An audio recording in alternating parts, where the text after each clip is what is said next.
They removed their solar lights for being too bright. This family was left in the dark. Video went viral. In the eco-conscious suburban neighborhood of Sunridge, Colorado, where sustainability was a growing trend, the Miller family had embraced green living. Tom Miller, a 48-year-old electrician, his wife Karen, a 46-year-old environmental consultant, and their two kids, 17-year-old Jake and 14-year-old Ellie, had installed solar-powered lights around their home in 2024. The lights lined their driveway and garden, casting a soft glow at night while saving on electricity costs, about $300 a year. Tom had spent $1,200 on the system, a proud step toward reducing their carbon footprint. Jake and Ellie loved the warm ambiance, often reading by the garden lights during summer evenings, and neighbors appreciated the family's eco-friendly effort. But the Sunridge Homeowners Association saw the lights as a problem. The HOA president, 60-year-old Ronald Baxter, a retired engineer with a rigid sense of uniformity, had received a complaint from a neighbor who claimed the solar lights were too bright and disrupted the neighborhood's aesthetic. Ronald pointed to a bylaw that stated, "Exterior lighting must not cause glare or exceed community brightness standards." It was a rule rarely enforced. Other homes had brighter porch lights, but Ronald interpreted it strictly, deciding that the Miller's solar lights, despite their soft glow, were excessive and out of place. In late March 2025, Ronald sent the Millers a letter citing the bylaw and demanding that they remove the solar lights within 24 hours or face a $1,200 fine for lighting violation. The letter also warned that failure to comply would result in removal by the HOA. Tom was baffled. The lights were dimmer than most in the neighborhood and eco-friendly. He called Ronald, explaining their environmental benefits and offering to adjust their angles to reduce any glare. He even invited him to see them at night, but Ronald was unyielding. "They're too bright," he snapped. "Take them down, or we will." Tom ordered dimming covers online, but they wouldn't arrive for a few days. They didn't get the chance to use them. On a chilly Friday evening, while Tom and Karen were at a school event for Ellie and Jake was at a friend's house, Ronald arrived with a crew of HOA contracted workers. They yanked out the solar lights along the driveway and garden, snapping their stakes and tossing them into a truck. The Millers' home, which relied on the solar system for most outdoor and some indoor lighting, was plunged into darkness, leaving only a faint porch bulb. The workers left a notice on the door, a $1,200 fine for the lighting violation, plus a $350 removal fee, signed by Ronald Baxter.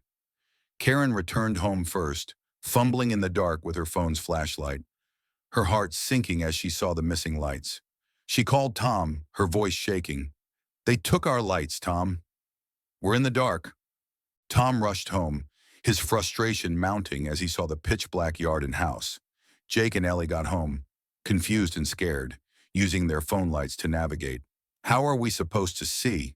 Jake asked, tripping over a garden hose. The family relied on flashlights and candles that night, unable to use their outdoor spaces or even see their driveway. A neighbor, 35-year-old graphic designer Alex Nguyen, filmed the scene, capturing the dark house, the fine notice, and Ellie holding a candle. He posted the video on X with the caption, "The HOA removed their solar lights for being too bright. Now they're in the dark. Solar lights gone."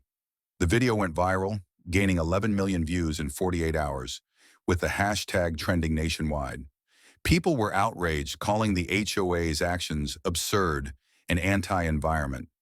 Local news stations in Denver covered the story, interviewing a frustrated Tom who said, "We were saving energy. Now we're stuck in the dark." The reporter also spoke to an energy expert who praised the Millers' solar setup as a model for sustainability. The community rallied behind the Millers. Alex organized a protest outside the HOA office, where dozens of residents gathered with flashlights and signs reading, "Solar isn't a crime," and "Stop HOA waste." Some brought LED lanterns, lighting up the street in solidarity. A GoFundMe page to help the Millers replace their lights raised $6,000 in a week, with donors leaving messages like, "This is ridiculous," and "Justice for the Millers." The story caught national attention, with outlets like CNN and the Denver Post running headlines like, "HOA removes solar lights, leaves family in darkness," and Colorado family fights HOA over green energy. The Millers decided to sue the HOA, hoping to hold Ronald accountable and promote sustainable practices. They hired a lawyer, Emily Foster, who argued that the HOA's actions constituted vandalism, environmental harm, and emotional distress, and that the lighting rule was arbitrarily enforced as brighter lights were ignored. The lawsuit sought $10,000 in damages, the removal of the fine, and an injunction to allow solar lighting. The case drew a crowd to the courtroom, with supporters holding solar bulbs in solidarity.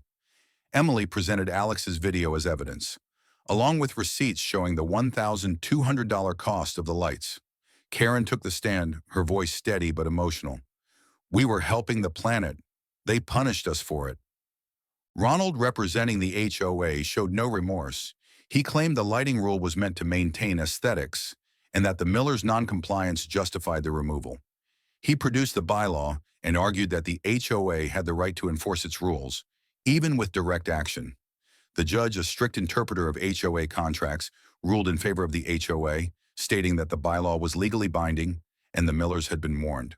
The fine was upheld, and the Millers were ordered to pay the HOA's legal fees, an additional $4,000 burden. Tom and Karen left the courtroom, their kids trailing behind with flashlights, the darkness of their home, heavy reminder of their loss.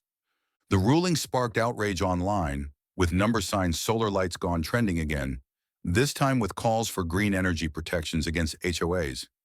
Environmental groups and sustainability advocates condemned the decision, arguing that it discouraged eco-friendly practices. In Sunridge, Ronald remained HOA president, issuing new rules banning all solar-powered lights, with fines doubled to $2,400. The Millers used the GoFundMe money to buy new solar lights but installed them discreetly in their backyard, fearing further retaliation. Ellie stopped reading outside, missing the garden's glow. Sunridge, once a beacon of sustainability, turned into a battleground, with residents fearing for their green initiatives under Ronald's rigid control.